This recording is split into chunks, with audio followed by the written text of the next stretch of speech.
1 an. Déjà 1 an. Ah, le temps passe. Eh oui. Mais le malheur, c'est que nous sommes à son bras. Vous semblez fatigué, mon ami. Non. Or donc, il y aurait 1 an. Que je quittais Paris pour aller voir mon frère à Champs.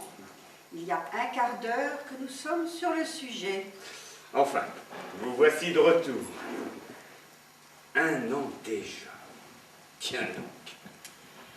Si le pape me sanctifie un jour, je le devrai beaucoup à notre conversation, mon ami. Voulez-vous ramasser mon fil, s'il vous plaît?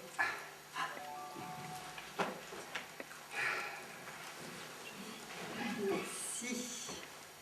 1 an. Et vous ne vous êtes pas ennuyé loin de moi. Oh, je me suis ennuyée loin de vous, monsieur, mais pas de vous. Je ne m'ennuie jamais d'un homme. Je m'ennuie de la vie, et c'est bien pis. Merci beaucoup, madame. En votre absence, on vous prête des sentiments que seule votre présence parvient à effacer. J'ai le goût de la vérité. Il me coûterait de la dire à demi, mais vous savez cela. Oui, je le sais. Vous ne la dites qu'à demi quand elle peut faire plaisir. Comment est la campagne à Chamron? Elle m'a fait du bien. On y vit en tout cas le corset moins serré qu'à Paris. Comment? Moins serré le corset à la campagne. Et au moins vous dormez bien chez monsieur votre frère? À merveille. On s'ennuie tellement en famille. À 8 h du soir, j'avais l'impression qu'il était 4 h du matin. Et Gaspard me donnait l'exemple. Quand il n'est pas à table ou à la chasse, il est au lit. Avec sa femme?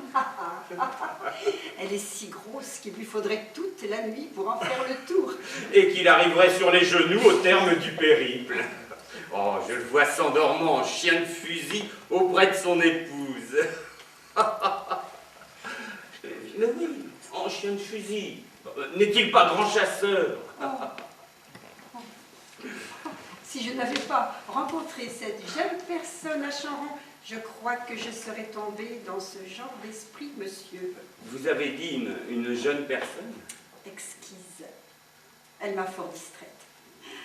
Et sans sa présence, je n'aurais pas pu tenir plus de quelques jours en famille. Ah oui, cette jeune personne. Je ne vous en ai rien dit encore. Pourquoi? Je lui ai promis le silence. Elle est dans une situation on ne peut plus étrange. Et la discrétion me commandait, née sous l'auspice de l'amour et du malheur. Ah ah! Puis-je vous demander le secret sur cette affaire, monsieur? J'en serai le tombeau, madame. Eh bien, voilà.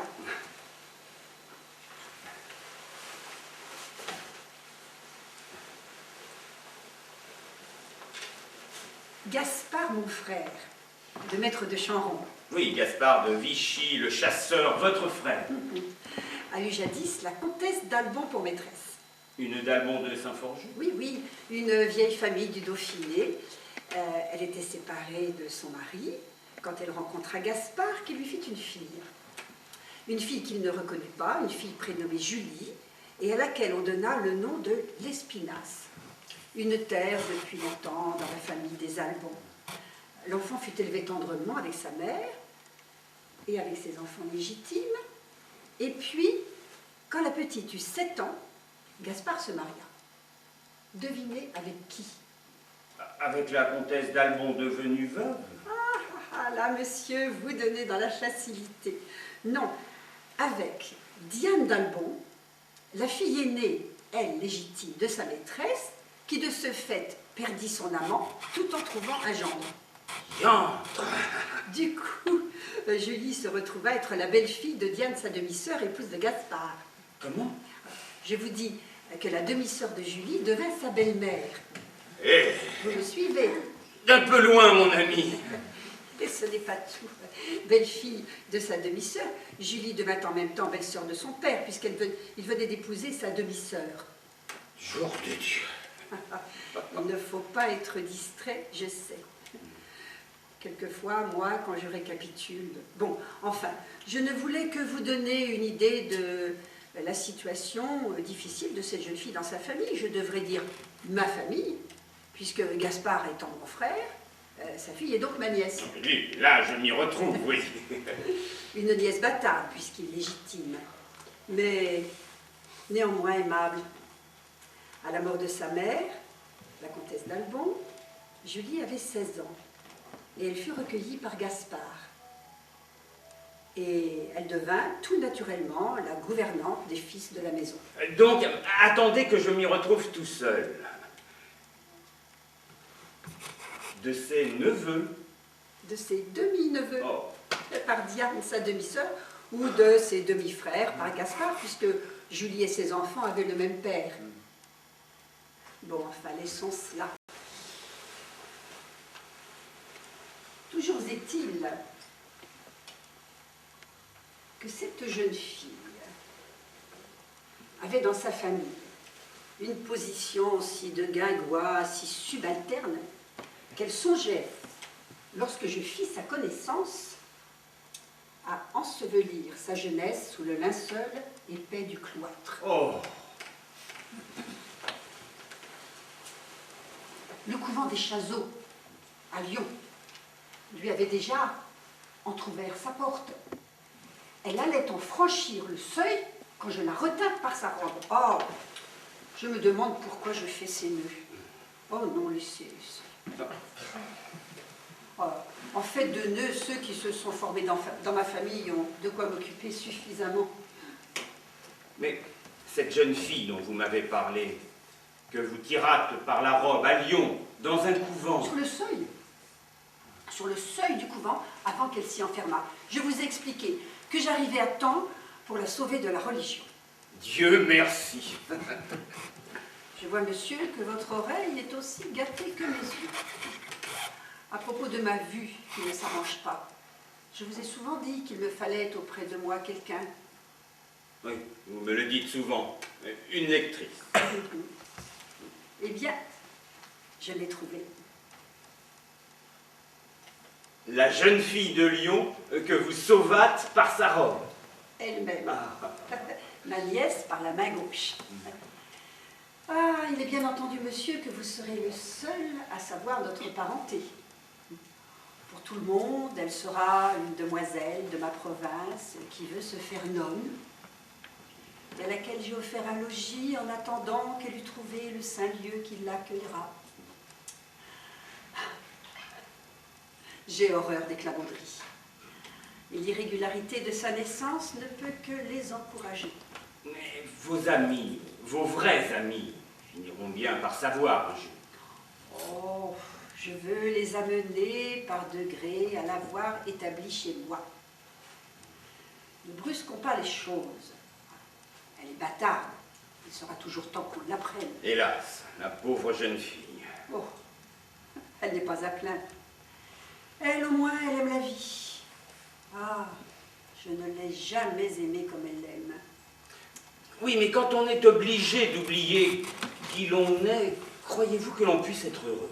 Oh, je traiterai son amour-propre avec délicatesse. Elle sera très bien ici, très bien.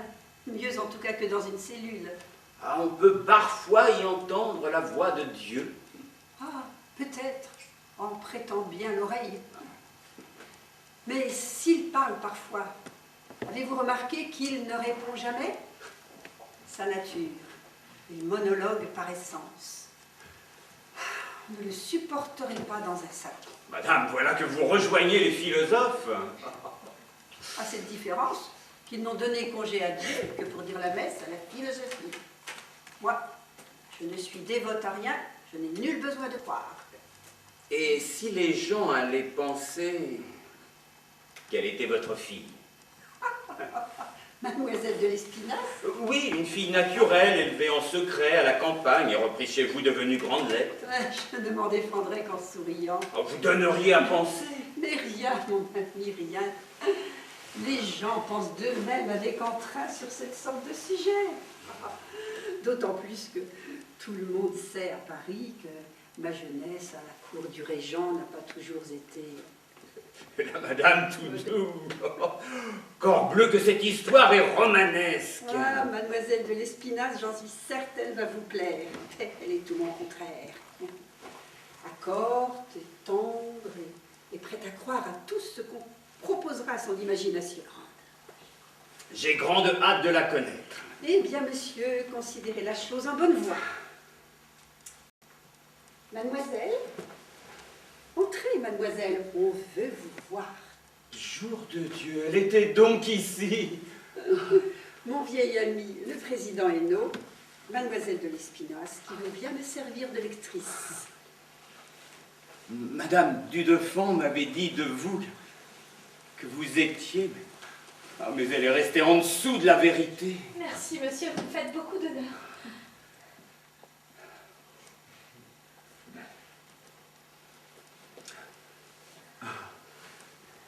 Chut! Quel est ce bruit? Un bruit? Oh, mais ce sont vos genoux qui craquent. Il y a des années que je conseille au président Hénaud d'aller prendre les zoaphobes. On y guérit de tout. Non, surtout de ce que l'on n'a pas. En 42, j'y suis allée, avec la Pékinier. Ah, mais vous n'aviez rien. Mais si, je m'ennuyais chez moi. À propos de la Pékinier, savez-vous qu'elle vient de trépasser? Ah oui, je l'ai appris. Après la mort du duc de Chaulnes, n'avait-elle pas convolé avec un certain magistrat nommé, je crois, Gillac? Un homme qui l'aida à gagner le procès qu'elle avait intenté à son propre fils et qu'elle crut bon d'épouser en guise de remerciement. Mais il n'avait aucun esprit, elle s'en lassa promptement. Quand elle fut à son dernier moment et qu'on vint l'avertir que Jacques était à côté et qu'il voulait la voir, avez-vous su ce qu'elle lui fit dire? Qu'il attende, il entrera avec les sacrements. Madame Dudefant peint les gens avec un tel art qu'il semble plus vrai que nature. Qu'en pensez-vous, Julie? Je crois, madame, que vous avez le tact assez fin pour ne souffrir jamais quelque affectation que ce soit.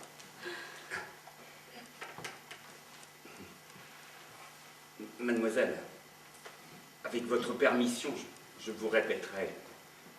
Le tact assez fin pour souffrir et non pour ne pas souffrir. Quelque affectation que ce soit. Et maintenant, mademoiselle, auriez-vous la bonté de nous lire la lettre de Monsieur de Voltaire qui est arrivée tout à l'heure? Oui, madame.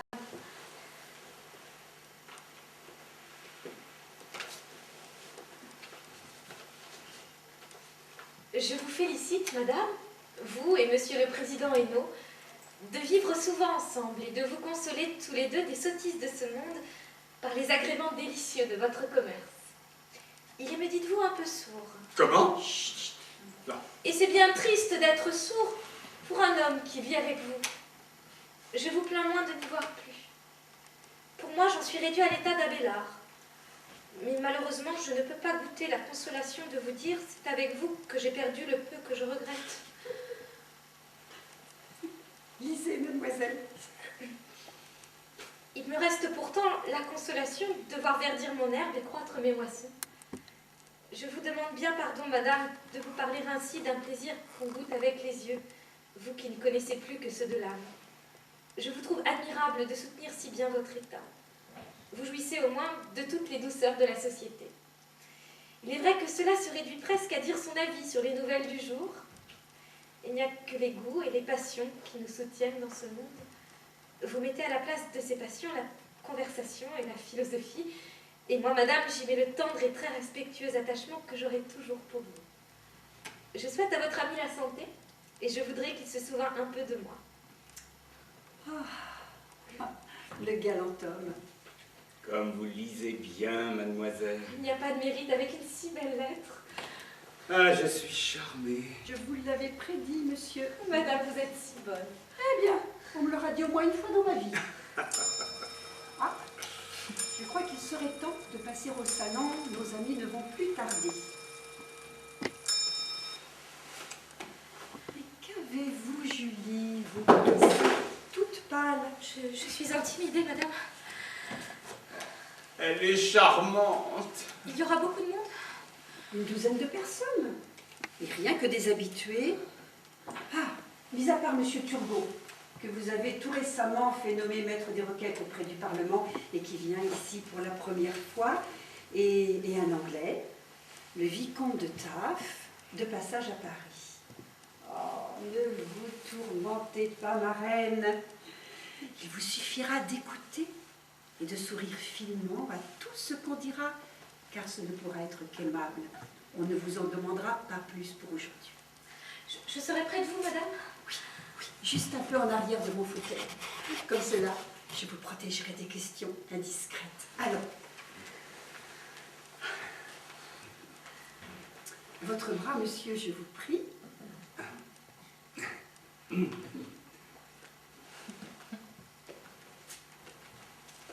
Et n'oubliez pas de sourire.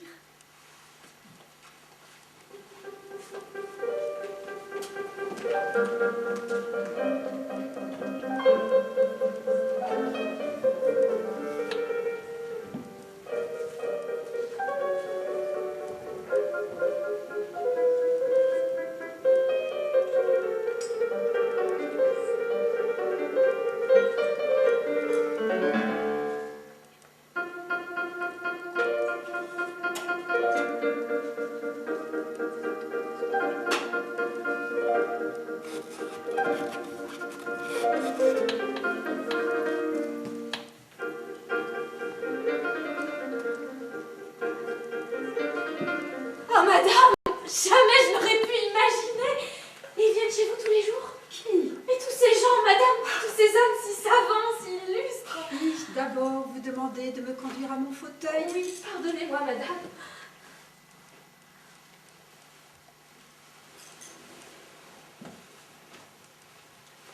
Mis à part d'Alembert, qui vient ici presque chaque soir, je les reçois 2 fois par semaine. Ah, mais je les retrouve souvent à souper chez des amis. Ah, je ne peux pas me passer de plus de 3 jours. Comme je vous comprends, madame. À écouter leur conversation, il me semblait un peu que leur intelligence était devenue mienne. Oui, à les écouter, je m'en estimais davantage. Et sans l'avoir appris, vous écoutez très bien. Ah, c'est un très bon début, Julie. Nous allons très bien nous entendre. Oui, madame. Je suis lasse ce soir. Et je le sens, ce n'est pas encore cette nuit que je peux espérer le sommeil. Ah, mais quel supplice que la nuit blanche! Elle allonge la vie de la plus vilaine façon. Voulez-vous que je vous prépare une tasse de thé? Ah oui. Et causons un peu.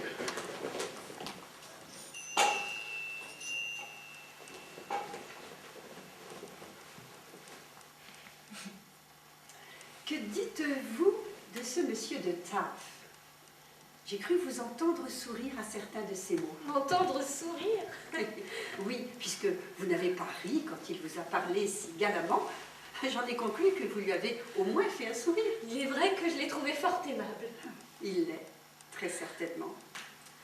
Et ce monsieur Turgot, que vous a-t-il semblé de ce monsieur Turgot? Il m'a paru honnête et fort préoccupé du bien public.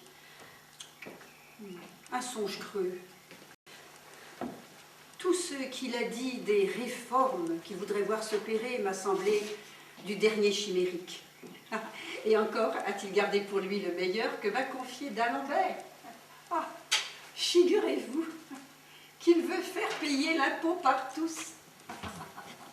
Il rêve de libérer les colonies et prétend enjoindre à la cour de boucher ses chandelles. Et notre d'Alembert qui applaudit à ses calembres d'ailes. Monsieur d'Alembert. Il vous a plu? Quel bon ami il doit être pour vous, madame. Le meilleur. Si savant et si simple.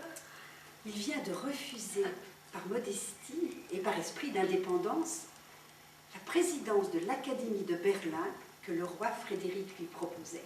Je n'en suis pas surprise. Ah, je vois qu'il vous a plu. Qu'il soit votre meilleur ami suffirait à me prévenir en sa faveur, madame.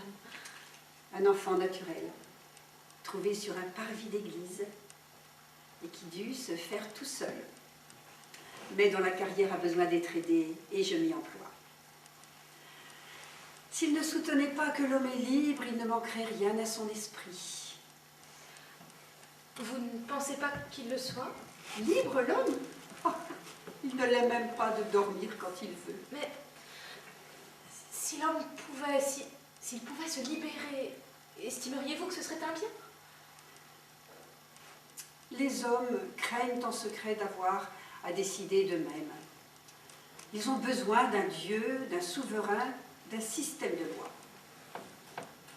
Vous n'êtes pas de mon avis? Je ne sais pas, madame. Mis à part le président Hainaut, qui ne dit rien sur le sujet et qui n'en pense pas plus, tous les gens qui fréquentent ici en tiennent pour la liberté humaine. Eh bien, vous allez avoir du succès auprès de nos amis, mademoiselle. J'aimerais tant vous faire honneur, madame. Monsieur le président Hainaut a été fort aimable avec moi. C'est qu'il s'est toujours appliqué à plaire aux dames. Une habitude dont un homme ne se défait pas aisément. La génération nouvelle est moins portée sur le déduit et je ne vois aucun de nos amis dont vous ayez espéré grands frais. Ils ne courtisent assidûment que les idées. Et ce sont d'elles, justement, que vous avez à craindre. À craindre quoi? Une affectation de la pensée nuisible à votre naturel. Oh, méfiez-vous de la philosophie, mademoiselle. Elle incite à voir des lumières sur tout.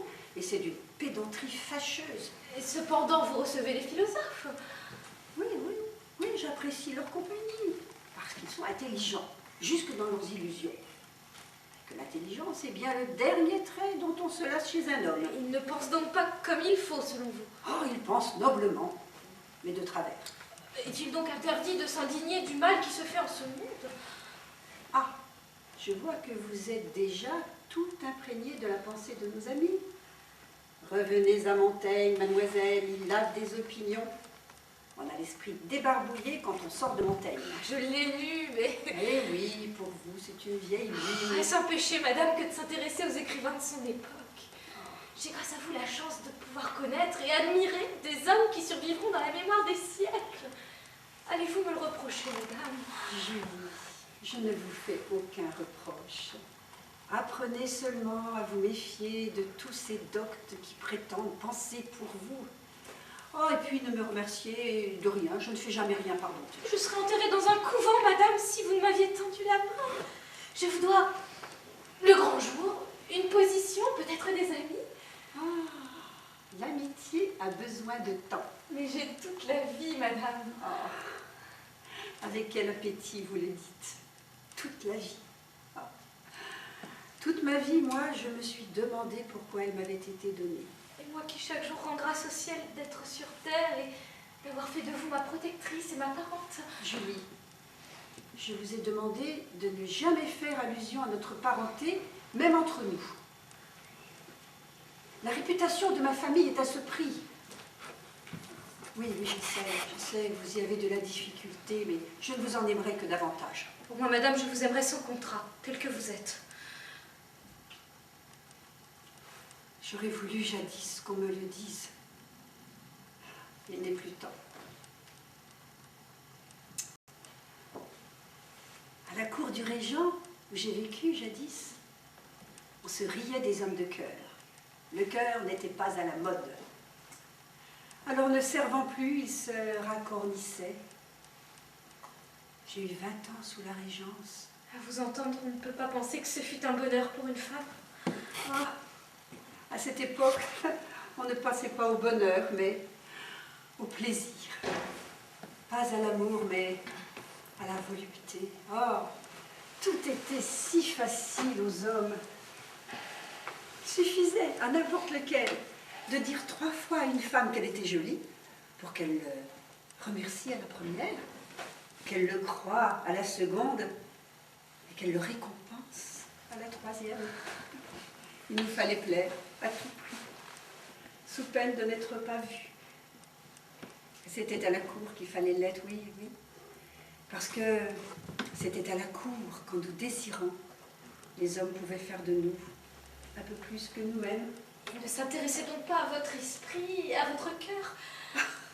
Il ne s'y intéressait pas, mais pas du tout. Il fallait cependant les amuser dès que nous étions sortis de leurs bras. Sinon, ils n'y revenaient pas. C'est ainsi que vivaient les femmes quand j'avais 20 ans, à Versailles. À Versailles? Oui, à la cour. Paris n'était qu'une grande ville muette, et puis il y avait la cour qui était à Versailles. C'était à la cour que se disait, que se faisait tout ce qui était important. Et maintenant, c'est à Paris? Oui, ma reine, à Paris, dans nos salons. Et ce sont nous les femmes qui les tenons. La cour n'est plus qu'un soleil mort. C'est ainsi maintenant, dans nos salons, que le pouvoir, le vrai pouvoir, réside. Les femmes qui en disposent peuvent se dispenser d'être jeunes et jolies. Quelle revanche pour vous, madame. Je ne sais pas comment je dois... Je voulais dire... Eh bien oui, oui, je sais ce que vous voulez dire. Eh bien oui, que je ferme ma porte à un homme et le voici perdu. Car cela se saura très vite. Et plus jamais nulle part il ne sera reçu. Aucun salon n'en voudra plus, il ne sera plus rien. Si vous pouvez exclure, je suppose aussi que vous pouvez... Oui, faire une carrière et une réputation, oui. D'Alembert, qui me doit déjà beaucoup, me devra bientôt plus encore, et ce n'est qu'un exemple. Je peux beaucoup, mais pas dormir. Et c'est cela que je voudrais, dormir la nuit, toute la nuit. Je suis si fatiguée. Où êtes-vous? Ici, madame. Ah, votre chambre est juste au-dessus de la mienne, je crois. Oui, un demi-étage plus haut. Une très belle chambre au soleil. Je n'en ai jamais eu de plus jolie. Tant mieux, j'en suis contente. Ah, j'avais besoin de vous avoir dans la maison. La nuit, il y a tant de solitude et de silence ici que j'ai parfois l'impression... Oui, madame? Eh bien, que je n'y suis plus. C'est déplaisant quand on y est encore. Puis-je quelque chose pour vous, madame? Être présente. J'ai encore plus besoin de votre chaleur que de vos yeux. Personne n'en a eu besoin jusqu'à présent et je devenais pauvre. Je vous la donne avec reconnaissance. J'ai si grande envie de donner, madame.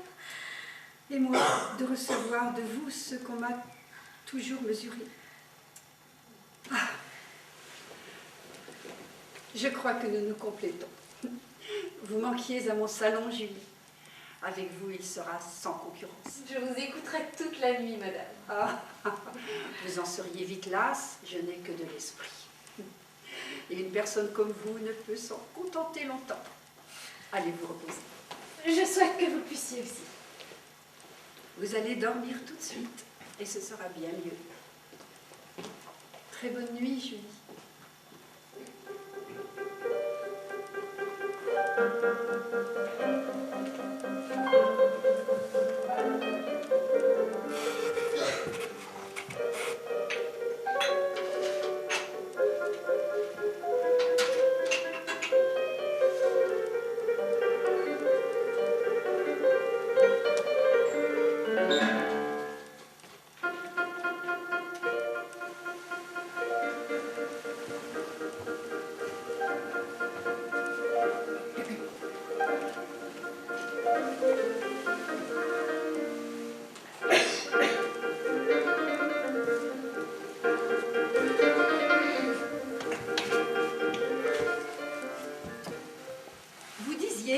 Je disais qu'il était partout à la fois, ce vicomte de Tarbes. Ah, ils sont deux frères, et ne sortant jamais ensemble, il faut voir double à tout Paris. Monsieur le duc de Luynes m'a dit que l'un d'entre eux, je ne sais plus lequel, avait soupé chez lui un de ces derniers soirs. Ce devait être Théobald. Comment le savez-vous? C'est son frère qui me l'a dit ici même, madame. Ah. Et lequel des deux a récemment joué à Cavagnol chez la reine? Je crois que c'est encore Théobald. Il est omniprésent, Théobald. Ne serait-ce pas lui qui va venir ce soir? Non, ce soir c'est son frère qui va venir, son frère John. J'en ai bien sûr. Monsieur le Président est de moins en moins sûr de ce qu'il sait. Il en arrive même à douter de sa propre existence.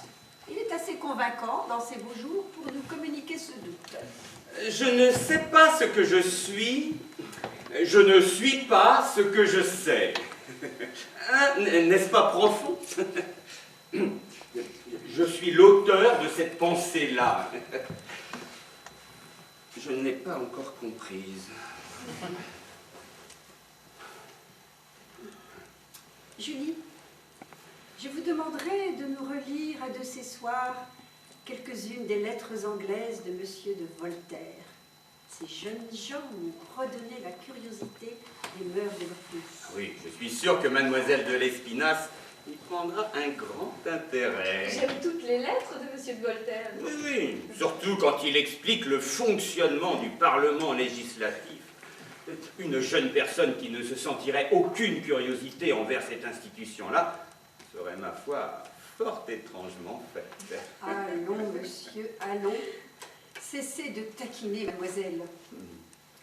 Et expliquez-moi donc plutôt, comment vous vous y êtes pris une fois de plus pour tenir notre ami d'Alembert hors de l'Académie?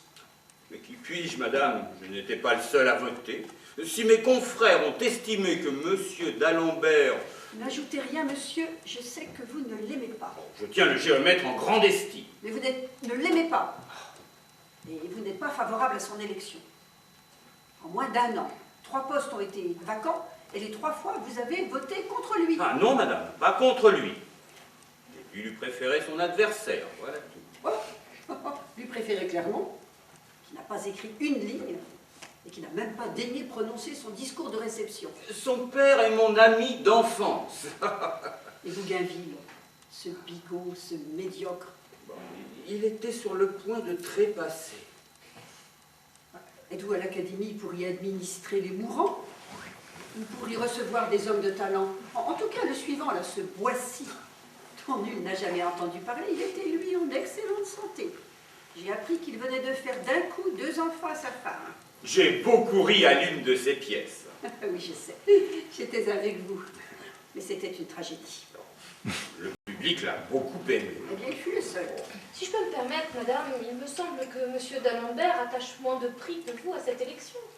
La semaine dernière, il me disait encore... Monsieur d'Alembert vous disait, mais je vous écoute. Il me disait que si on l'élisait, il en serait, mais qu'il ne ferait rien pour s'y mettre lui-même. Mais il n'a pas à s'y employer, puisqu'il a des amis qui travaillent pour lui. C'est là un des traits de d'Alembert. Il affecte de dédaigner ce dont il est sûr de jouir grâce à mes entreprises. Il faut apprendre à le connaître. Oui, madame. Être à l'Académie, c'est une consolation pour des gens comme moi qui n'ont pas de talent. Mais un savant, un vrai savant ne devrait pas avoir cette sorte de vanité. Et vous, monsieur, qui présidez le Parlement, ce peu de caractère. On dirait que vos fonctions vous tiennent lieu de dignité. Mes fonctions, vanitas, vanitatis et omnia vanitas. C'est dans la Bible. Un excellent roman. Il est à regretter que le personnage central ne soit pas plus plausible. Julie, je voudrais vous dicter un mot de lettre pour Monsieur de Voltaire. Oui, madame.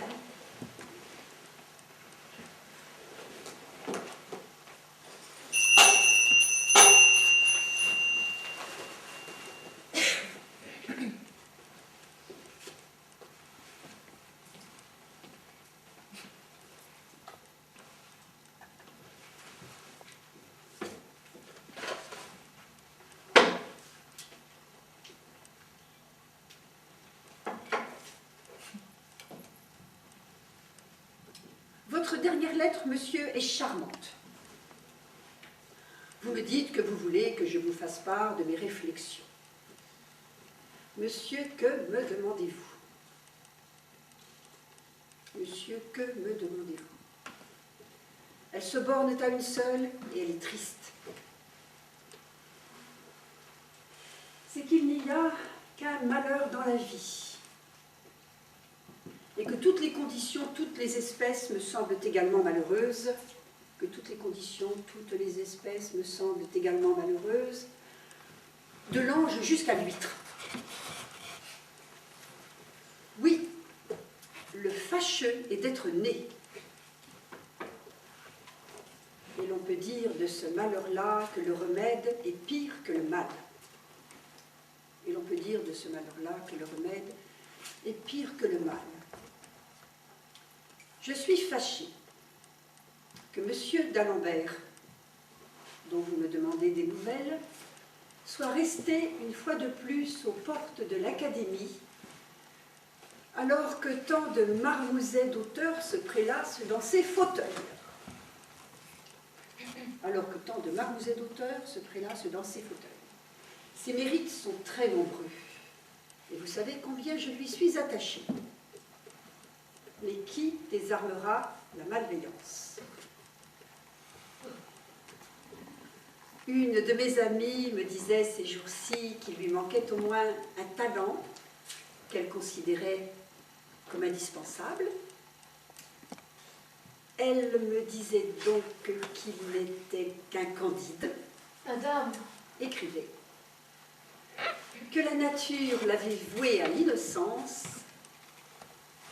et que même dans le sérail, il conserverait une éternelle enfance. Oh, que c'est drôle!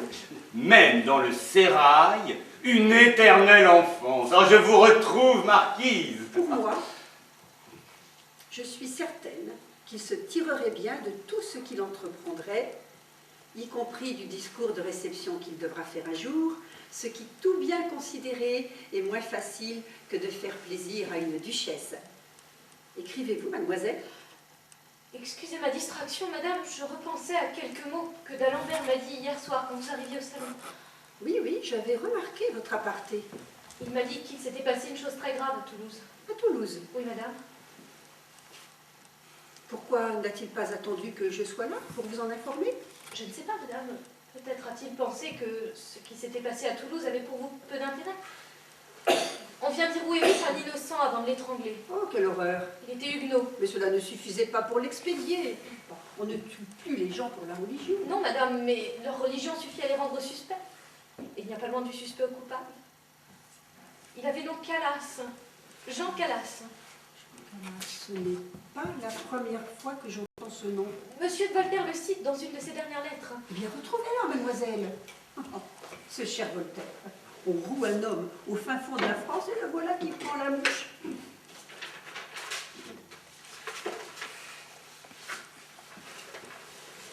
J'ai retrouvé la lettre. Bien, lisez, lisez. Je vous demande pardon, madame, de vous entretenir de choses tristes.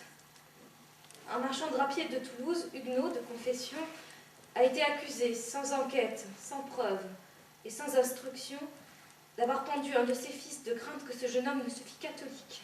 Oh, oh, oh.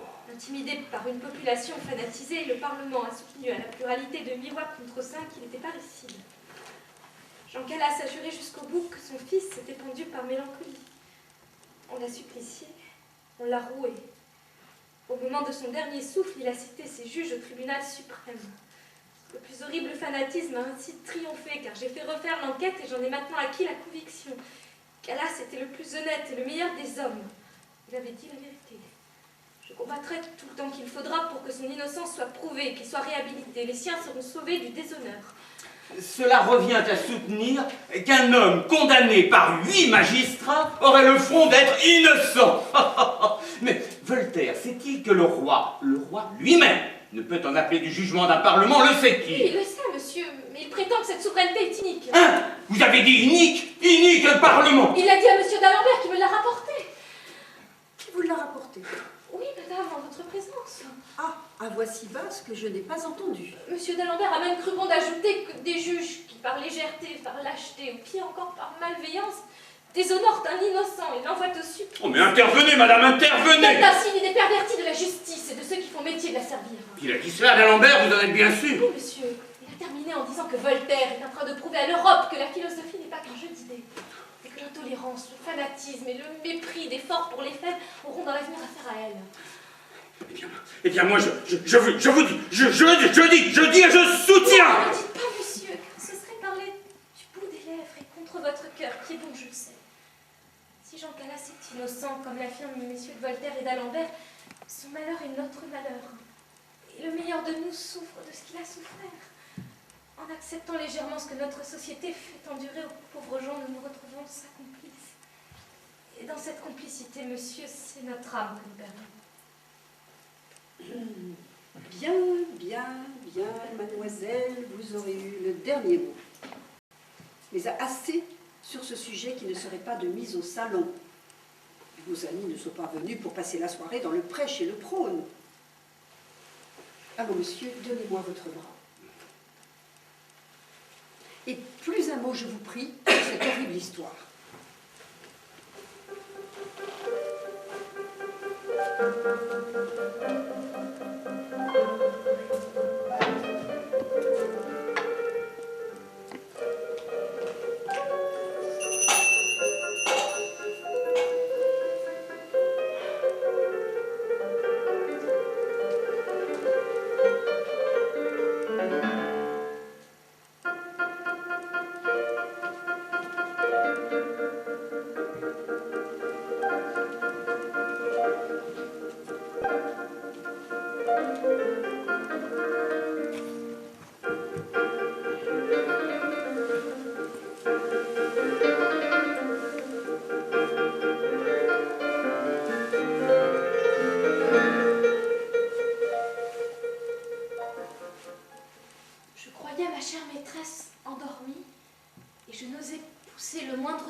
Je m'aperçus dès le point du jour, en touchant ses mains, qu'elles étaient froides et tremblantes.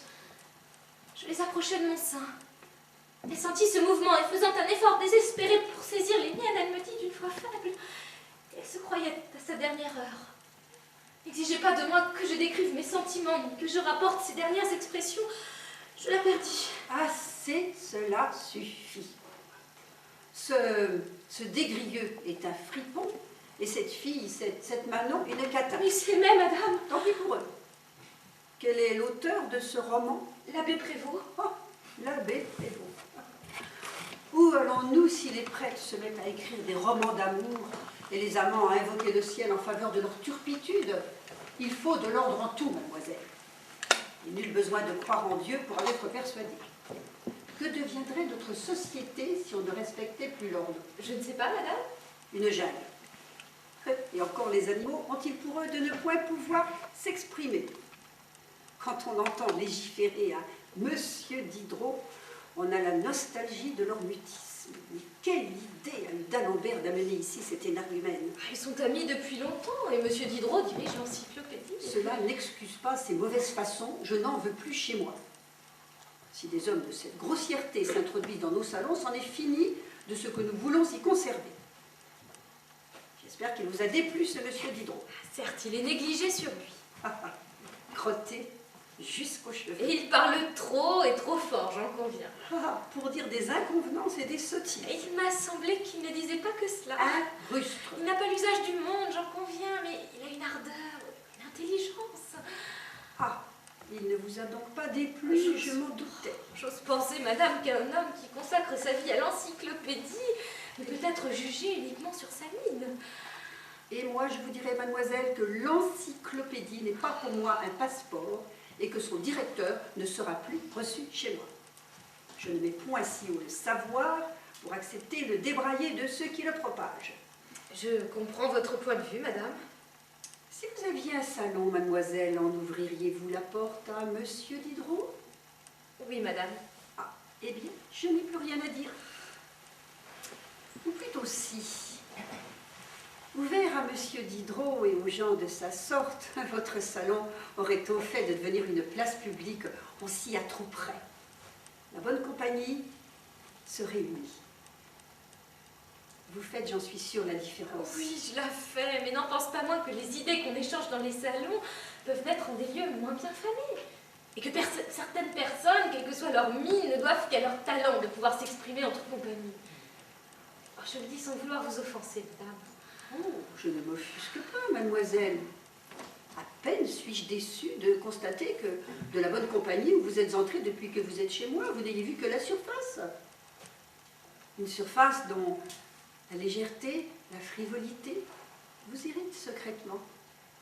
Il vous faut du profond et du grave, et tout l'esprit qui se dispense ici vous semble se faire aux dépens de certaines idées de passion, de justice, de liberté qui vous sont chères. Je sais cela, je sais. Oh, n'en soyez pas fâchée, madame. Il n'est pas question de moi, Julie, mais de mes amis et de leurs conversations. Mis à part d'Alembert, que vous aimez beaucoup, Monsieur Turgot, dont vous appréciez les projets, et Monsieur de Taff, qui est jeune et joli garçon. Madame! Ah, je crois que mon salon, qui vous avait émerveillé naguère, a vieilli à vos yeux. Et que les gens qui s'y retrouvent et qui ont tous la religion de l'honneur vous rappellent à votre jeunesse. Une jeunesse qui ne se choque pas d'un monsieur Diderot. Oh, il m'a fatigué, ce monsieur. Rappelez-vous, Julie, qu'un salon n'est pas une tribune. On peut y raisonner, mais on n'argumente jamais. On parle de tout pour que chacun ait quelque chose à dire. Mais on se garde bien d'approfondir, de peur d'ennuyer. Et surtout, on s'arrête avant la dispute. Aurais-je donc failli, madame, à l'une de ces règles? On se rassemble autour de vous un peu trop à mon gré. La conversation doit rester générale, elle ne doit point se figer en entretien particulier. Je pensais que... Oui, Julie, vous pensez trop. Soyez plus spontanée et parlez dès que vous pensez. Vous gardez la balle pour vous, Julie. Envoyez-la moi plus souvent. Vous pouvez me laisser.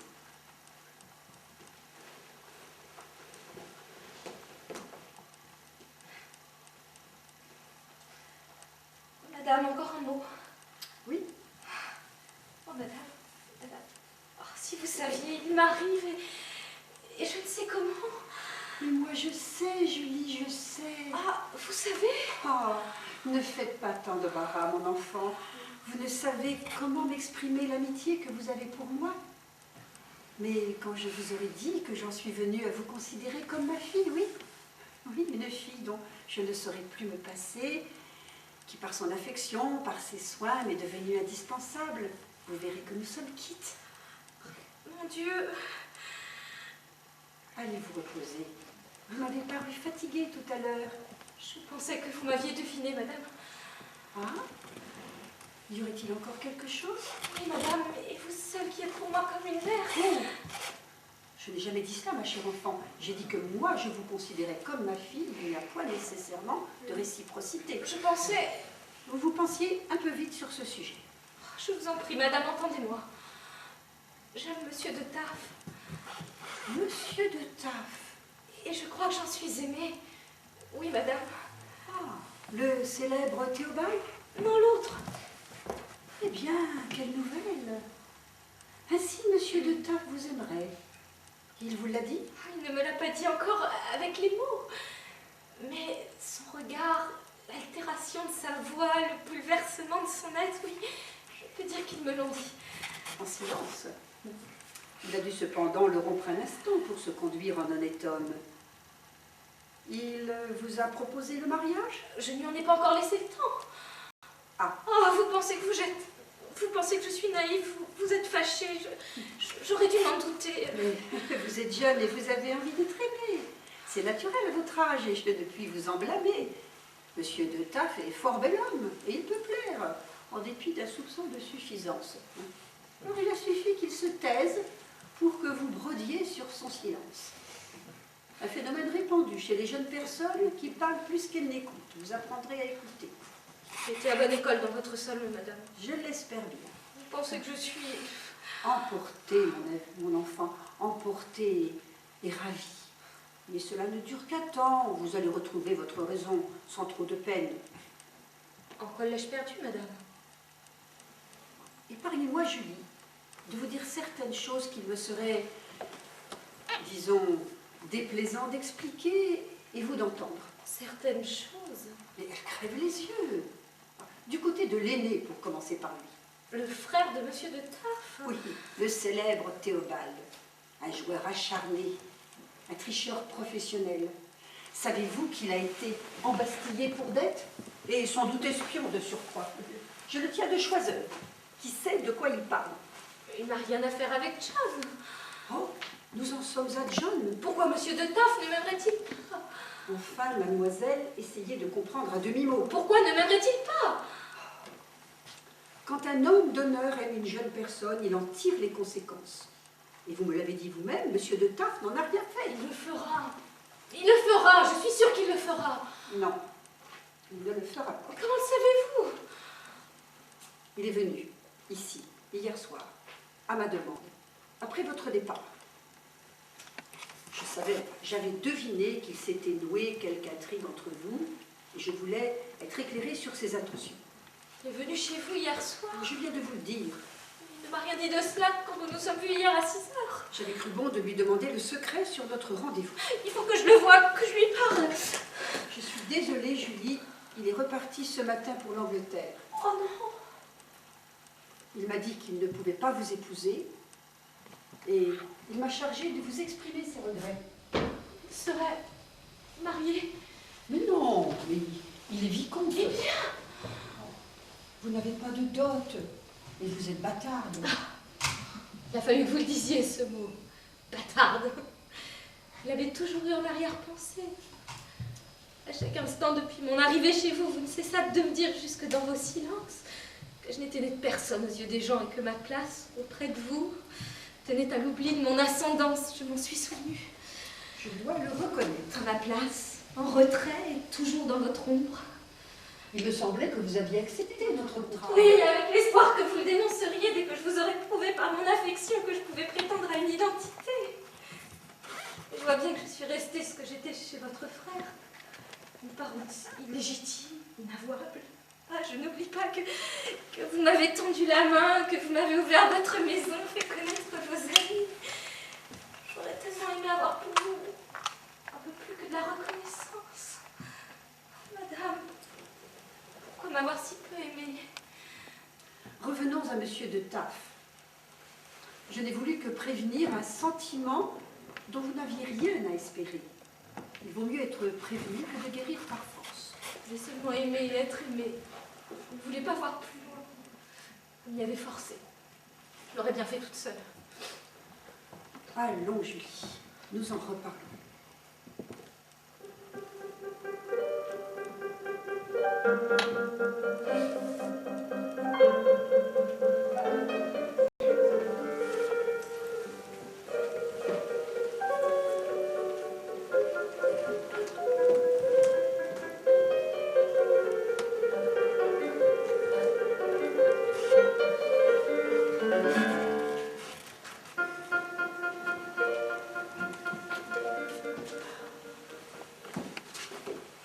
Oh, qu'avaient-ils donc tous aujourd'hui? Chacun parlait pour soi, personne n'écoutait personne. On se serait cru au marché. Ah oui, ou dans un meeting, comme disent les Anglais. Ah, ben voilà ce que devient la conversation quand chacun suit son idée. Moi, dès qu'une se pointe dans ma tête, je la laisse filer. J'ai horreur d'être à la remorque, même de mes idées. Ah, les miennes filent toutes seules. À peine une me vient qu'elle repart. Je n'ai plus aucune mémoire. Oh, si je vous disais, par exemple... Inutile, mon ami, je sais. Les noms, les lunettes, les clés. Eh oui, madame, la vieillerie. Si on faisait attention, on ne vieillirait pas. Vous ne faites attention à rien. J'ai tout de même remarqué le signe que vous m'avez fait pour me demander de vous suivre. Oh ben, j'ai dû vous le faire 3 fois. À la fin, je gesticulais. Bon, enfin, vous l'avez remarqué. Je vous l'accorde. Aviez-vous à me parler dans le particulier? Non. J'avais besoin d'un témoin à mon exaspération. Être dans l'état où je suis m'est déjà fort pénible. Il me le serait plus encore si personne ne m'y voyait. Me voici dans un joli rôle. À votre âge, monsieur, on prend celui qu'on vous propose. Votre madame, on devrait être plus benoîte. Il y avait encore des gens au salon qui ont remarqué votre humeur. Les planter là n'est pas une façon de faire, je vous le dis, sont bardinés, madame. Ils ne se sont même pas aperçus que je sortais chez moi, faire tapisserie, dans mon propre salon. Pensiez-vous que j'étais femme à l'accepter? La plupart de vos invités étaient des philosophes. Ils aiment à parler entre eux, vous savez, un peu de patience. Et en faveur de qui, de quoi, monsieur, serais-je moins impatiente? Je disais cela sans penser plus. C'était un mauvais jour et voilà tout. Personne n'y peut rien. Le temps, peut-être. J'ai remarqué que lorsqu'il fait trop chaud en avril... Un jour juste un peu plus mauvais que ceux qui le précèdent. On ne m'écoute plus, monsieur. Voilà le vrai, je ne vous l'apprends pas.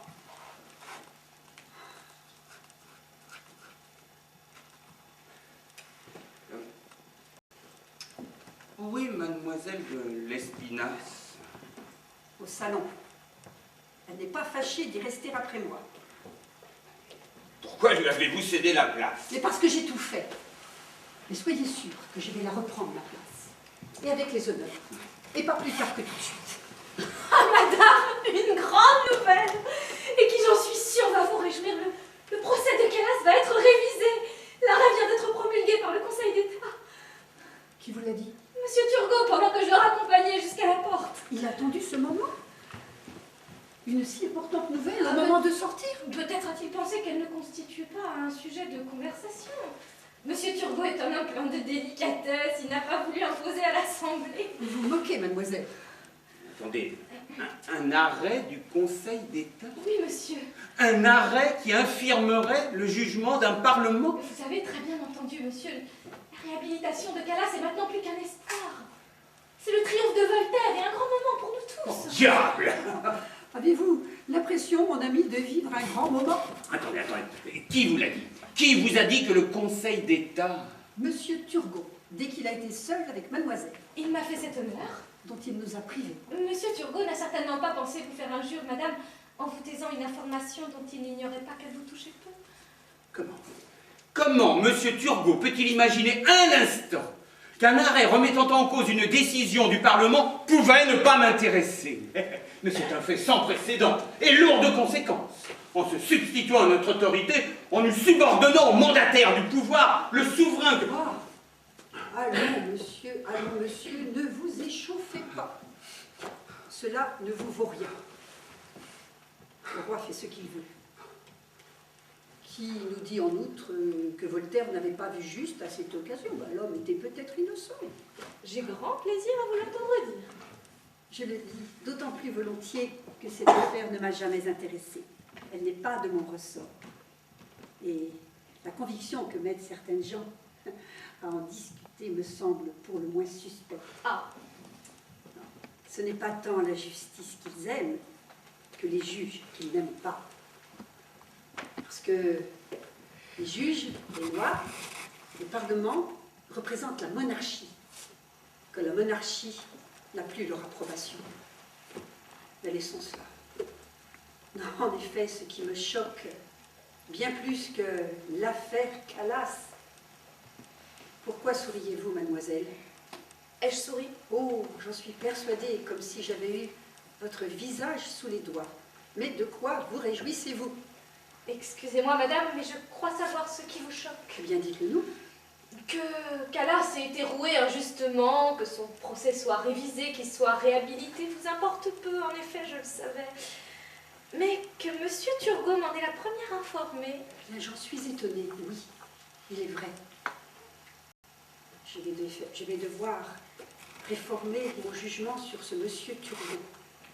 Il a manqué aux convenances. Il est vrai que... Achevez, mon ami. Oh, je m'entends là-dessus. Monsieur le Président est d'accord avec moi, mais nous ne recevrons plus monsieur Turgot. Et là, madame, comme vous y allez, je n'ai jamais dit... Quoi? Monsieur Turgot est un fort honnête homme. Un des meilleurs esprits du royaume, oui, monsieur, et un homme de cœur.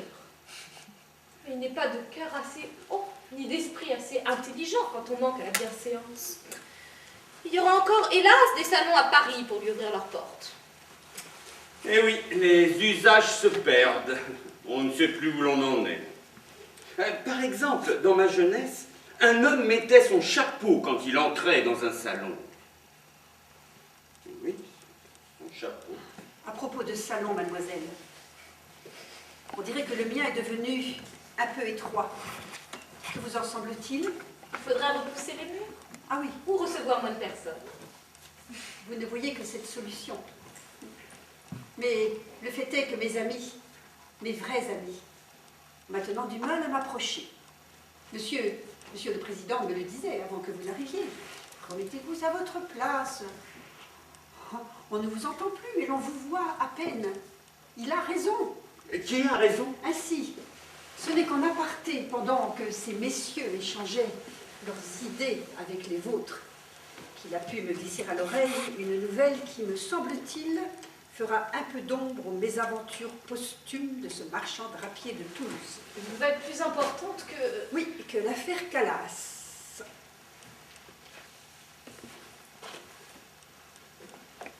Une œuvre intéressante, hélas, interrompue. Que voulez-vous dire, madame? Monsieur le Président vous dira mieux que moi ce que le Parlement a décidé de l'encyclopédie. Le Parlement s'est contenté de nommer des censeurs. Il ne pouvait pas faire moins. C'est par décret que le Conseil du roi... Moi aussi. Il vient de décréter la destruction par le feu de tous les exemplaires imprimés, la révocation du privilège d'impression et l'interdiction de toute nouvelle édition. Et oui. Ah, j'oubliais. Rome a mis l'ouvrage à l'index. Qu'en pensez-vous, monsieur? En tant que chrétien philosophe, je dirais qu'un décret, ce décret du Conseil du roi mûri dans le sérail, est longuement mûri, n'en présente pas moins dans son expression juridique. Et vous, madame? Et moi, mademoiselle? Est-ce que le Conseil du roi vous semble avoir bien fait? Oh, au ton qui est le vôtre, je me sens déjà inculpée. Mais je ne crierai pas à la justice, oui, oui, le Conseil du roi fait ce qu'il devait. Non que je sois contre le droit d'écrire et d'imprimer librement, mais ce projet de l'encyclopédie m'est toujours apparu comme si vain, si utopique. Utopique? La volonté d'éclairer l'homme et de dissiper ses ténèbres, utopique? Oui, oui, parce que de nature nous y sommes voués. Je ne sais qu'une chose, et avec certitude, c'est que je ne suis pas heureuse et que je vais mourir. Que peut faire à cela votre encyclopédie? Il n'a jamais été dans son intention. La souffrance de vivre et la peur de mourir seront toujours notre lot, et l'encyclopédie ne l'allégera pas. Ce qu'elle nous enseigne est insignifiant. Parlez pour vous, madame. Il y a beaucoup de gens qui, en la lisant, ont appris à vivre mieux, à avoir moins peur. Oui, la pauvreté engendre l'ignorance, et celle-ci la peur sur laquelle s'appuie le despotisme. Et c'est cette ignorance que l'encyclopédie s'est donné le dessein de dissiper. Jamais depuis la Bible, un livre n'avait eu cette... Mon Dieu, les grands mots tout de suite. Je n'en rabattrai pas, madame. Et ce n'est pas parce que l'on craint l'obscurité qu'il faut renoncer à savoir comment est construite la cave. Madame, avez-vous une idée de ces planches? On y découvre tout ce qui était caché. Les murs des ateliers sont abattus, des mines ouvertes, des murs abattus dans les mines et dans les mécanismes. Madame, c'est l'univers qui devient transparent. Vous avez bonne vue. Meilleure que la mienne, en tout cas. Comme si le secret de l'univers tenait à un coup de crayon.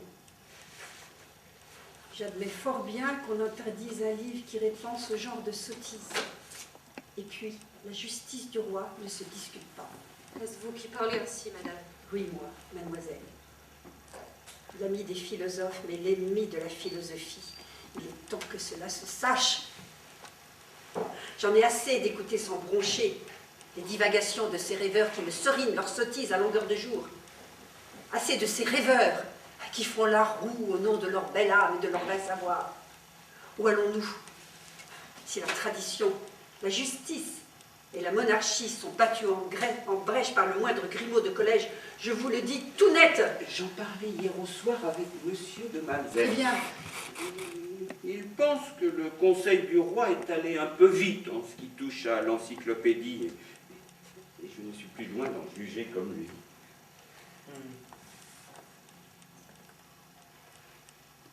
Eh bien, mademoiselle, dès que la justice est bouleversée, que l'ordre est contesté, on vous voit vous épanouir. Mais de quelle sorte de revanche avez-vous donc besoin? Madame, À propos de revanche, vous m'en devez une au piquet. En tout cas, sachez-le, mon salon ne sera jamais une tribune ni un bureau d'idées. Je n'ai que faire de ces gens qui lucubrent pesamment dans une langue épaisse et qui prétendent tout le temps nous donner des conseils.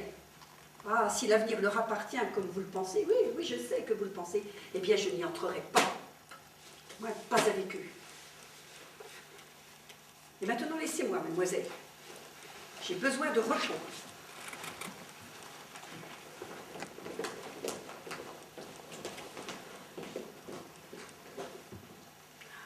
Ma lectrice qui pense. Il est temps que je reprenne en main cette jeune personne.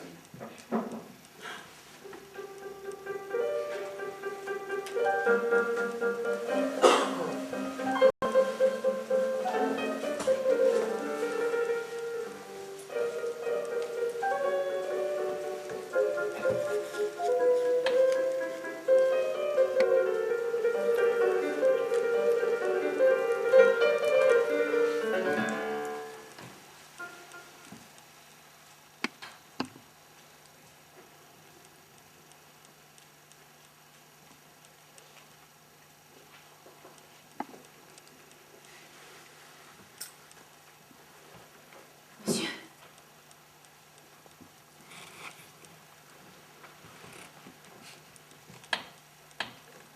Monsieur.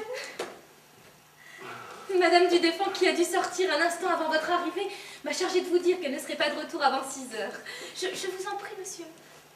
Je suis heureuse de pouvoir discuter un instant avec vous. Que je sois en avance, que Madame Dudéfend soit en retard, c'est de toute façon un plaisir, mademoiselle. Un grand plaisir pour moi que de jouir de votre compagnie. Mais nous nous voyons tous les jours. Jamais dans le particulier. J'y pensais dans ma rêverie. Depuis le temps que nous nous connaissons, nous n'avons jamais eu l'occasion de nous retrouver seuls. Nous vous aimons. Madame Dudéfend vous veut toujours à elle. Et sur ce point, je la comprends.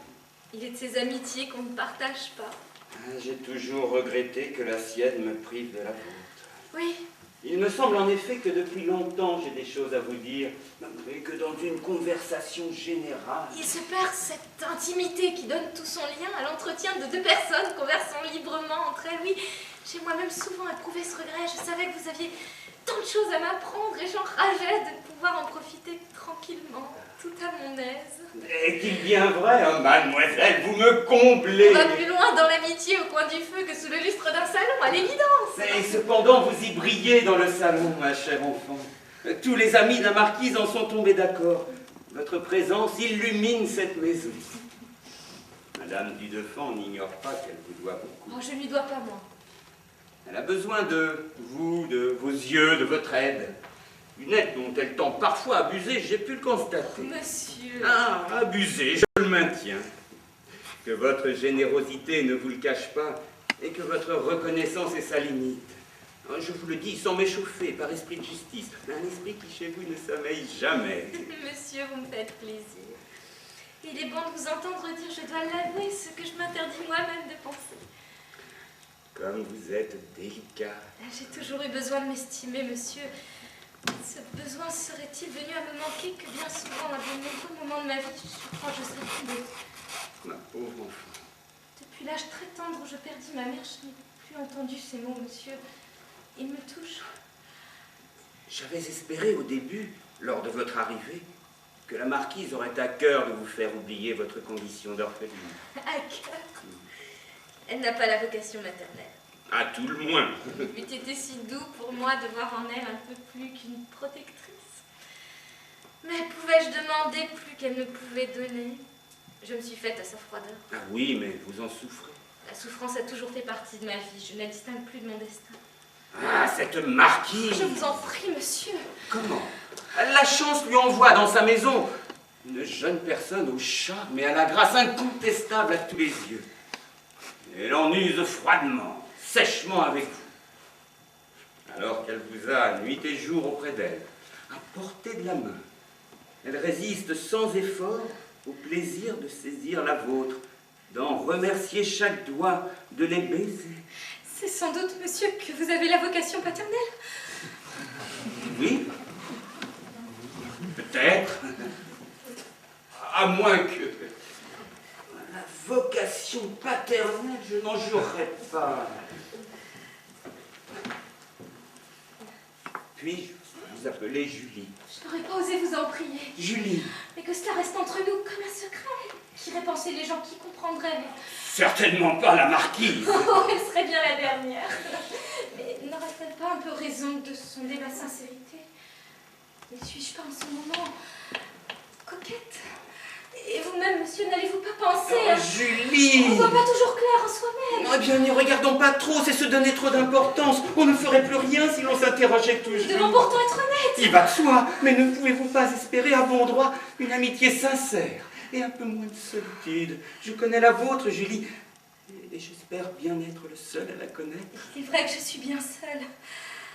Alors que cette solitude est un scandale. Oui, Julie, il est scandaleux à mes yeux de ne pas voir en vous le trésor que j'y vois. Vous voir, c'est vous aimer. Et la marquise, faisant de vous sa lectrice, en vous introduisant dans son salon, a pris, sans s'en apercevoir, un grand risque. Un grand risque? Auriez-vous plaisir à m'entendre vous le nommer? Mais je n'ai pour moi que ma jeunesse. Et votre ambition, et les moyens de votre ambition. Ah, vous êtes très intelligente, Julie, si charmante, que personne, hormis la marquise, ne peut vous en vouloir de viser haut. Je suis déjà logée trop haut, monsieur. Le salon est à l'entresol. Mais qu'est-ce qu'un étage à franchir? Si vous le permettez, je peux aller jusque chez vous. Serait-ce convenable? Oh, à mon âge! Oh, il ne peut rien contre l'agrément qu'on trouve à certaines personnes. Ah oui? Puis-je vous croire? Il me semble, monsieur, que vous en avez grande envie. Une trop grande envie, monsieur, me retrouver seule avec vous dans ma chambrette. Ah oui, je comprends. Je serai là pour vous compromettre.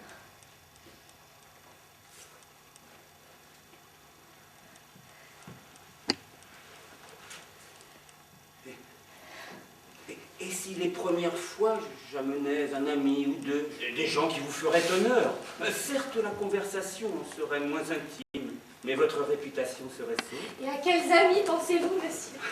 À des amis qui sont déjà les vôtres, à Turgot ou à Marmontel, peut-être même à d'Alembert, puisqu'il a votre sympathie à défaut de la mienne.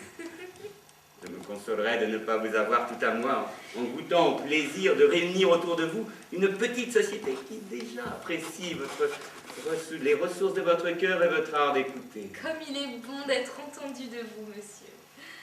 Puisque vous ne pouvez m'aimer, il me restait à vous comprendre. Ah, Julie, vous pouviez me donner... Quoi? 30 ans. Demain, chez vous, vers les 4 heures. J'y serai.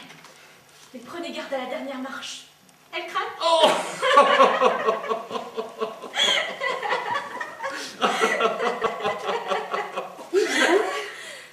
Je vois que l'on s'amuse. Est-il défendu de sourire? Oh non, même pas aux éclats.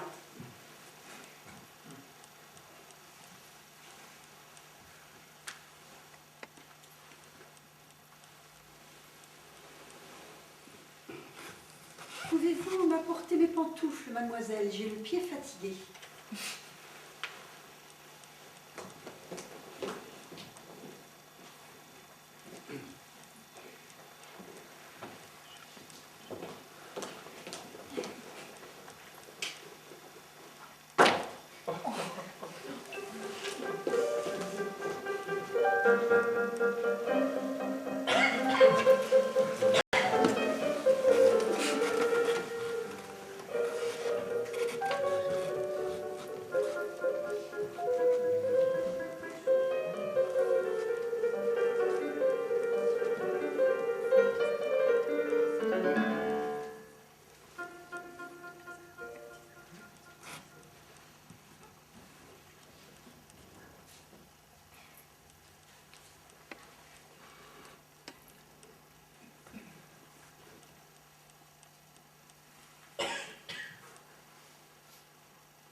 Que cherchez-vous, ma chère amie?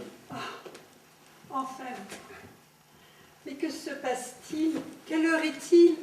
6 heures. Et personne n'est encore là. 6 heures. Il y a donc la peste à Paris? Oh, ils vont venir. On ne circule pas comme on voudrait. Comme vous êtes impatient. On n'est pas en retard, monsieur, on me manque. Même vous qui n'en finissez pas d'arriver. J'ai été retenu par une affaire.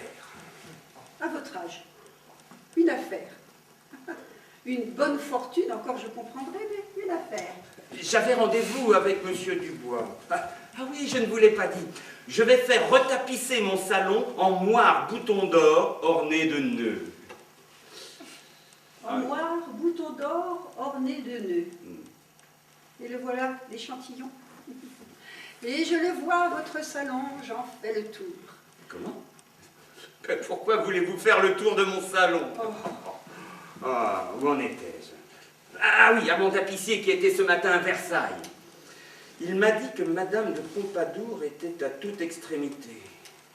Et que le roi qu'il a vu ce matin, n'en semblait pas très affecté. Ce sont ses propres mots, n'en semblait pas. Le roi ne s'affecte de rien. Pourtant, il l'a aimé. Oh, comme vous dites bien cela, mon ami. Oh, je dis cela comme il faut le dire.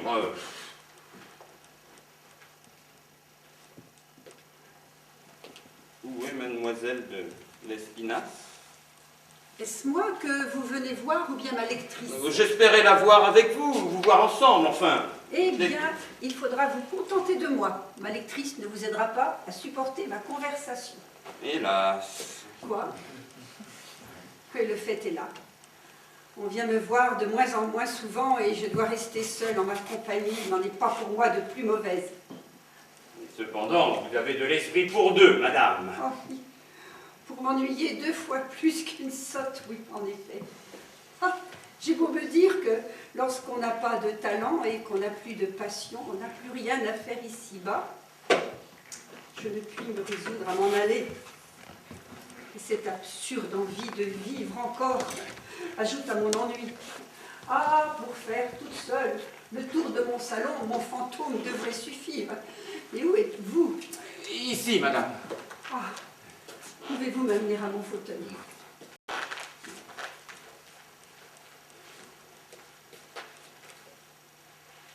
Oh, c'est le sien. Ce n'est pas le mien. Eh bien, pour une fois, mettez-vous à Non. sa place. Conduisez-moi à mon fauteuil, s'il vous plaît.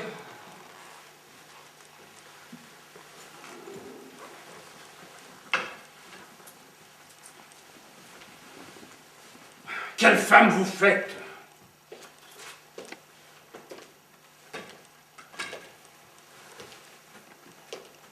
D'Alembert devrait être là. Il n'arrive plus le premier depuis longtemps. Vous n'auriez pas dû le pousser à l'académie. Maintenant qu'il a obtenu ce qu'il voulait, il n'a plus de raison de vous faire la cour. Oh, mauvaise langue. Votre ami le plus fidèle et le plus cher. S'il pouvait savoir tout le bien qu'on dit de lui en son absence, il ne viendrait jamais. Quelle méchanceté, mâchonnez-vous? Je n'y fierai pas à votre place. À d'Alembert? Qu'est-ce qui vous permet de le croire? Il est en haut, n'est-ce pas? Je ne sais pas. Si, vous le savez, il est chez elle. Oh, je vous ai Vous dit... ne m'avez rien dit. Et j'exige de vous la vérité. Qu'en est-il de monsieur d'Alembert et de mademoiselle de l'Espinasse? Madame, il me vient l'envie de vous parler aussi crûment que tant d'années vous me parlâtes. C'est bien soit. Parlons vrai. Mais, puisque vous êtes chez moi, je vous passe d'abord le plat. Ainsi, vous avez décidé de vous remarier. Qui vous l'a dit? Il n'importe, je le sais, et de source sûre. Ah oui? De sources sûres? Alors qu'une seule personne? Une seule personne? Elle n'a rien dit, j'en jurerais. Oh non, non, elle n'a rien dit, mais vous savez, à Paris, les alcôves n'ont pas de secret. Et votre historiette a fait le tour de France. Oui, quand cela serait, madame, je ne vous en dénie pas moins le droit de m'en parler. Au nom de quoi, monsieur? Au nom de l'amitié. Et de la délicatesse. Oui. Parce qu'il était délicat, selon vous, de mettre mademoiselle de l'Espinasse au supplice avec votre démarche incroyable mais incongrue. Et vous vous êtes conduit comme un bé jaune. On se gausse de vous dans tous les salons de Paris. Non, sauf dans le vôtre, puisqu'il est vide. Je la reconnais bien là, votre délicatesse. Je vous prie de m'excuser, je me suis laissé emporter. Il faut dire que pour mettre les gens hors de leur bon, Vous n'avez nul besoin de moi pour vous mettre hors de vous. Les ailes de l'amour vous suffisent. Où comptiez-vous convoler? j'avais pensé à la campagne. Ah, oui, oui. Je vous imagine en blouse et en sabots, conduisant ma lectrice à l'hôtel dans une église de village. Et en sortant, vous seriez passé sous des arceaux de fleurs tenus par des petits croquants. Idylle géorgique. Peinte par vous, la crucifixion elle-même deviendrait une farce. Et comment fûtes-vous reçu? Elle a été flattée. Ah oui, flatté par votre courage. Il vous en a fallu. Elle n'est pas si jeune après tout. Non, non, c'est vous qui êtes trop vieux. À 30 ans, on vous confondait avec monsieur votre père qui en avait 50. À 40, jeune marié, vous aviez déjà les traits du veuvage. Et voilà que vous reverdissez à 60 en promis de village. Espérez-vous vivre à l'envers? Oh, je vis comme j'ai envie, et dans le sens qui se présente. Si au moins elle était jolie. Vous l'aviez vue, vous pourriez en douter. Mais vous n'avez jamais voulu la voir. Pour vous, elle n'était rien de plus qu'une voix, et je ne serais pas le seul à vous le dire. Assez, monsieur, assez. Vous n'avez plus votre raison. Comment vais-je pouvoir vous excuser de cette proposition inconvenante auprès de nos amis? Mais je n'ai aucun besoin d'être excusé, madame. Certes, personne ne s'étonnera de son refus, mais tout le monde comprendra mes sentiments. Oh, je ne vous promets même pas d'essayer. Oh, vous n'avez pas de cœur, madame. Encore un peu plus, monsieur, et vous allez me plaindre? Oh, épargnez-vous ce soin et brisons-la. Puisqu'il en est ainsi. Et un dernier conseil, celui d'une amie sincère. Allez prendre les eaux à Forges. Elles vous purgeront de certaines humeurs malséantes à votre âge. Je vous souhaite le bonsoir.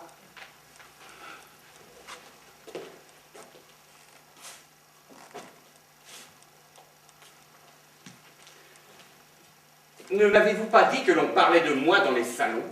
On n'en parle pas, mon cher, on en rit. Eh bien, nous connaissons pourtant quelqu'un, vous et moi, qui a bien compris ma demande, qui a fort envie de l'entreprendre pour son compte. Oui. Un de vos amis les plus chers. Je devrais dire le plus cher de vos amis. Je m'en doutais.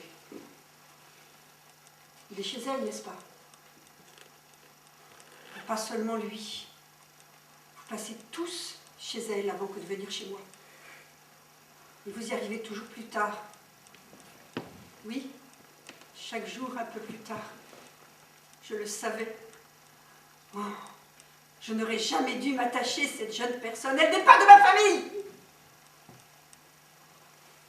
Comment a-t-elle pu, cette intrigante? Bon, elle n'a rien fait pour cela. Rien? Rien? Pour que vous tombiez amoureux d'elle à un âge où un homme ne devrait plus penser qu'à se préparer à la mort? Rien pour enflammer d'Alembert qu'aucune femme n'avait pu toucher? Oh, j'ai encore assez de regard pour voir ce qui se passe ici, monsieur. Depuis des mois, mademoiselle de l'Espinasse se pousse avec sournoiserie au premier rang. Et aujourd'hui, disons-le sans détour, je ne suis plus que sa dame de compagnie. Oh, on me jette bien un mot de temps en temps, comme une obole, en souvenir de ce que j'ai été dans ce salon. C'est elle qui est au centre. Elle m'a dépouillée de ce qui m'était le plus cher. Que vous dire, madame? Ainsi, cela vous semble aller de soi. Ah, je n'ai pas dit cela. Alors que dites-vous? Qu'il y a eu sans doute une évolution par la force des choses. En vertu des lois de la nature. Ah, voilà, monsieur, que vous donnez dans la physique. Oh, je dis seulement que tout cela s'est fait comme passe le temps. C'était dans l'ordre. Je récuse cet ordre. Et je ne le tiens aucunement pour naturel. Elle est le mouvement, la vie. Si peu qu'il vous en reste, va vers elle. Vers elle? Qui, elle? Julie. Julie? Sachez, monsieur, qu'en ma présence, on dit mademoiselle de l'Espinasse. Et maintenant, sortez. J'en ai assez de vos inconvenances. Je sais un lieu, madame, où elles seront écoutées sans indignation. À l'étage au-dessus, oui, je n'en doute pas. Et vous en profiterez pour dire à mademoiselle de l'Espinasse que je l'attends, immédiatement.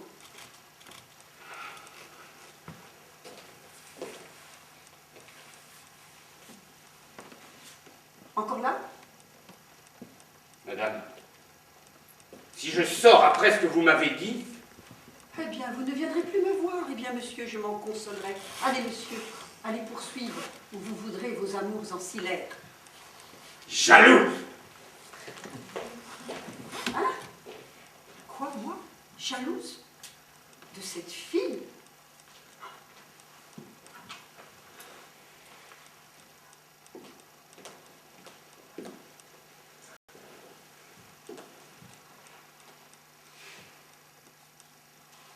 Soyez sans crainte, mademoiselle, je ne vous prendrai qu'un instant. Je m'en voudrais de faire attendre vos amis. Vous pouvez vous considérer comme libre de tout engagement à mon égard. Merci, madame. Plus vite vous aurez quitté cette maison, et mieux cela vaudra, pour vous comme pour moi. Ce sera vite fait, madame. J'ai déjà pris mes dispositions. Qu'il me soit seulement permis de regretter que vous ne soyez pas partie de votre propre chef. Il eût mieux valu pour vous que vous sortiez de chez moi à la tête haute et non point congédié. Vous avez eu le courage qui me manquait. Je n'avais pas le cœur de vous quitter. Vous préfériez me trahir? Et je n'ai pas le sentiment de l'avoir fait. Eh bien, c'est qu'il vous manque un sentiment dans ceux que vous professez. Depuis combien de temps mon salon a-t-il chez vous son antichambre? On n'attend pas chez moi, madame. On vient me voir. Eh bien, on vous a assez vu. Tout au moins dans ma maison. Vous dirais-je, madame, que depuis quelque temps, je m'y sens un peu à l'étroit? Votre chambre, en effet, convient mieux aux conversations intimes. J'imagine mal, par exemple, monsieur le président Hainaut demandant votre main en public. Il va vous falloir un salon, mademoiselle. Oui, madame. À vous de le créer. J'ai commencé, madame. Ah oui, par la chambre. C'est la voie la plus facile. Madame. Entendez-moi bien, mademoiselle. Il m'est indifférent que vous ayez quelques romances avec qui que ce soit, sauf avec mes amis. Et vous en faire par vous-même et seulement par votre esprit était plus long que d'attirer les miens chez vous. Vous étiez pressé. Et je ne veux pas savoir comment. Ils sont venus d'eux-mêmes. Et s'ils reviennent chaque soir? Chaque soir. C'est qu'ils se trouvent bien chez moi, madame. Oui. Oui. Chez vous, ils étaient en valeur. Chez moi, ils sont en confiance. Ils faisaient de l'esprit chez vous, l'esprit que vous leur demandiez. Et chez moi, ils parlent avec les mots du cœur. Et leurs pensées se développent et s'affermissent. Ils ont été plus d'un à me le dire. Ah, se développe et s'affermit. Il y en aura en tout cas un, ce monsieur Diderot, qui vous devra beaucoup. Ceci posé, je n'aurais jamais cru que la pensée des encyclopédistes requérait la vôtre en soutien, mais puisque vous le dites... Ils sont comme sont tous les hommes. Ils ont besoin qu'on croie en eux pour croire vraiment en eux-mêmes. Eh bien, pour moi, mademoiselle, je me suis toujours défendue de les flatter dans leurs idées. Ils connaissaient mes réserves à leur sujet, ils se contentaient d'être aimés pour leur intelligence. Mais sans doute est-ce vous qui aviez raison. On obtient ce qu'on veut des gens de lettres en mignotant leur vanité. Je n'envie pas votre façon de vous lier, mademoiselle. Je n'ai flatté personne. J'ai admiré sincèrement, sans modération, comme je le sentais. Jusque dans votre silence. Il n'y a rien de tel pour conquérir les gens de lettres. Une admiration silencieuse. Ils ne demandent que ça. Surtout, pas de réserve. Une réserve, même la plus légère, peut vous coûter une amitié. Mais vous l'avez compris et vous réussirez à Paris, mademoiselle. Et puis, vous êtes jeune et sur bien des chapitres plus accommodantes que moi. Le temps joue en votre faveur. Que ceux qui vous aiment vous suivent.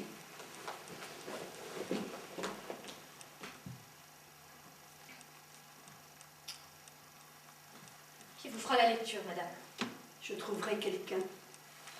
Madame, j'aurais tant voulu Quoi? que nous n'en finissions pas ainsi. Il est trop tard. Pourquoi m'avoir si peu aimé? Ce n'était pas dans ma nature. Monsieur d'Alembert était chez vous, je pense, ce soir. Oui, madame. Eh bien, vous lui direz qu'il peut faire l'économie d'une explication à mon égard. Je n'ai plus envie de l'entendre. Il vous aime beaucoup, madame. Oh oui, je sais. Tout le monde m'aime ce soir. Mais avoir l'usage qu'on fait du mot amour, je n'ai aucun regret de l'avoir de tout temps banni de mon vocabulaire. Je vous plains. Ah, tenez-vous-en à l'insolence. Elle vous convient mieux que la pitié. Oui, oui, je m'en vais. Et c'est avec bonheur que ma vraie vie commence. J'ai fait ce que j'ai pu pour vous, madame, et en retour, vous m'avez étouffée. Je me suis appliquée à vous aimer. J'aurais pu sans doute y parvenir, mais vous m'avez vous-même délivré de ce devoir. Mon amour méritait mieux que vous, madame, qui ne m'inspirait même plus de la reconnaissance.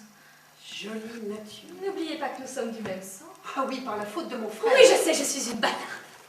Mais c'est à cela que j'ai dû votre protection. Et nous ne sommes plus rien l'une pour l'autre. Nos liens sont tombés. Je respire. Mon avenir se lève. Le vôtre, c'est la nuit, madame. Je préfère la vivre seule plutôt qu'avec une hypocrite, une fille de rien. À rien. Oui, c'est à rien que vos humiliations m'avaient réduite. Il ne pousse rien à votre ombre. Eh bien, allez pousser plus loin. On m'y attend. Et vous entendrez parler de moi. Mais ce ne sera pas par vos amis, mais avec moi. Eh bien, ils ne sont plus les miens, puisqu'ils sont devenus les vôtres. Et vous n'avez que peu de temps pour vous en faire de nouveau. Ah oui. C'est maintenant que vous êtes vous-même. Un serpent. Oui. Maintenant, je vous connais. Et moi, je ne vous connais plus. Adieu, madame.